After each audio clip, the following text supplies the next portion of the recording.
வணக்கம் மக்களே, உங்கள் அனைவரையும் யஸ்வின் எஸ்கே யூடியூப் சேனலுக்கு அன்புடன் அழைக்கின்றேன்.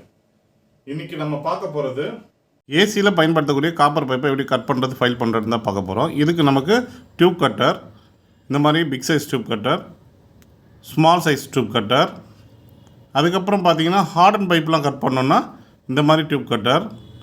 ஸோ பைப்பை கட் பண்ணி முடிச்சோன்னா அதை ரீம் பண்ணுறதுக்காக இந்த மாதிரி ரீமர் உள்ள இன்னர் டேயாக அவுட்ரு ரெண்டு சைடும் ரீம் பண்ணுறதுக்காக இந்த ரீமர் நமக்கு பயன்படும். அதுக்கப்புறம் பார்த்திங்கன்னா இந்த ரீமர் இல்லைன்னா இந்த ஃபைலிங் பண்ணுறதுக்காக இந்த ஃபைலிங் நமக்கு யூஸ் ஆகும். ஸோ ஃபைல் எப்படி பண்ணலான்றதையும் இது பார்க்க போகிறோம். ஸோ இந்த உள்ளே இருக்க காப்பர் பைப்போட டயாவை நம்ம பெருசாக்கிறதுக்கு இந்த நோஸ் பிளேயர் யூஸ் ஆகும். இந்த காப்பர் பைப்பை தான் நம்ம எப்படி கட் பண்ண போட்டுன்றது இந்த நம்ம வீடியோக்குள்ளே பார்க்க போகிறோம். வாங்க வீடியோக்குள்ளே போகலாம்.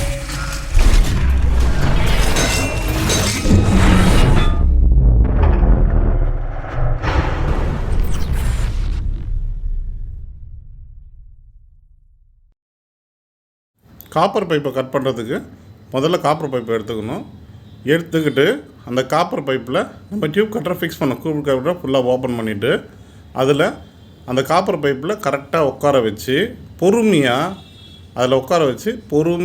பேக்கில் இருக்கிறத டைட் பண்ணணும். அதாவது அந்த டியூப் கட்டரில் பார்த்திங்கன்னா இந்த மாதிரி அழகாக பொறுமையாக சுற்றுனீங்கன்னா அந்த பிளேடு அந்த காப்பர் பைப்பில் லைட்டாக படுற மாதிரி தான் வைக்கணும். ரொம்ப டைட்டாக வைக்கக்கூடாது. ரொம்ப டைட்டாக வச்சிங்கன்னா என்ன ஆகும்னா காப்பர் பைப்பு பிஞ்ச் ஆகிடும். ஸோ பொறுமையாக அந்த பைப்பில் டைட் பண்ணிவிட்டு அதாவது கிளாக் வைஸ் ஒரு பக்கம் சுற்றணும், திரும்பி ஆன்டி கிளாக் வைஸ் ஒரு வாட்டி சுற்றணும், கிளாக் வைஸ் ஒரு வாட்டி சுற்றணும், திரும்பி ஆன்டி கிளாக் ஒரு வாட்டி சுற்றணும்.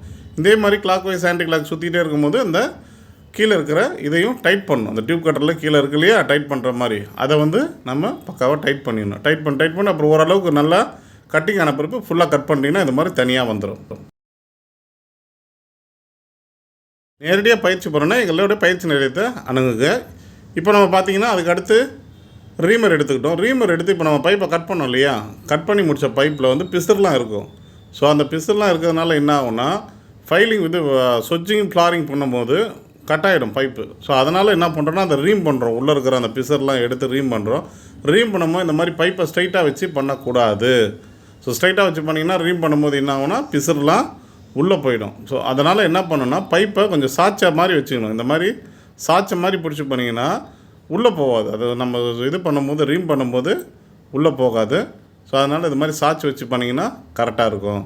ஸோ ரீம் பண்ணிவிட்டு இந்த சைடு இது இன்னரில் பண்ணுறது. இன்னரில் பார்த்தீங்கன்னா உள்ளே இருக்க பிசர்லாம் போயிடும். அந்த மாதிரி வச்சு left clockwise anti clock வைஸாக அப்படியே சுற்றுனீங்கன்னா உள்ளே இருக்க பிசர்லாம் போயிடும். பார்த்திங்கன்னா எவ்வளோ கிளியராக இருக்குது பாருங்கள்.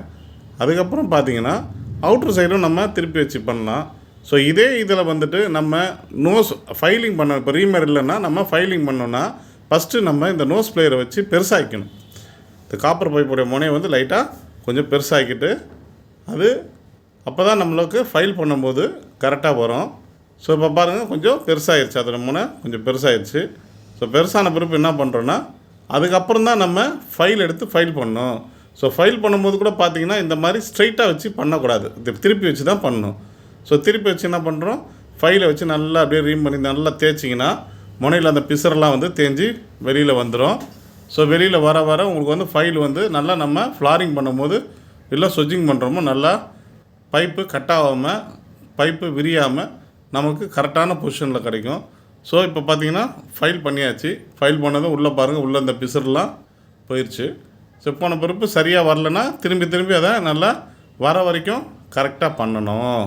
ஸோ நீங்கள் கரெக்டாக இந்த ஃபைலிங் மட்டும் நல்லா பண்ணிட்டீங்கன்னா ஸ்விட்சிங் ஃப்ளாரிங் ரொம்ப ஈஸியாக உங்களுக்கு அழகாக பண்ண முடியும். இல்லைன்னா பைப் கிழிஞ்சிரும்.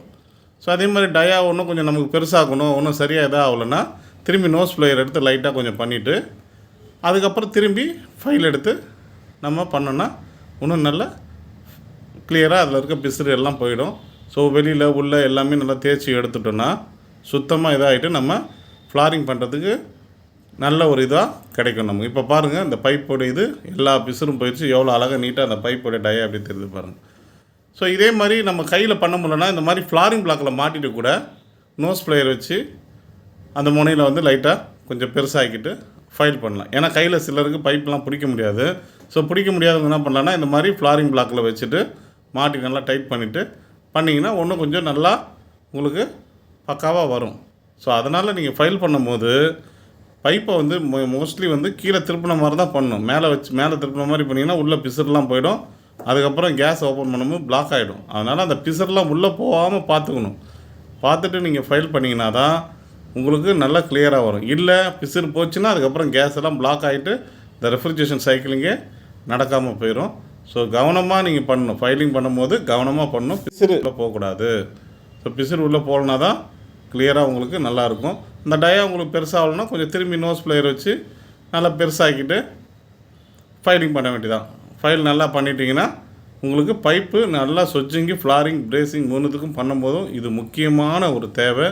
ஸோ இப்போ நம்ம இன்றைக்கி பார்த்தீங்கன்னா வந்துட்டு எப்படி நம்ம ஃபைல் பண்ணுறத பார்த்தோம்.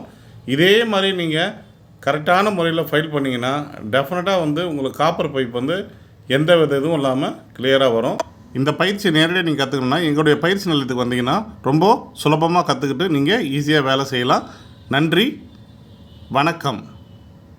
மீண்டும் அடுத்த நிகழ்ச்சியில் சந்திப்போம்.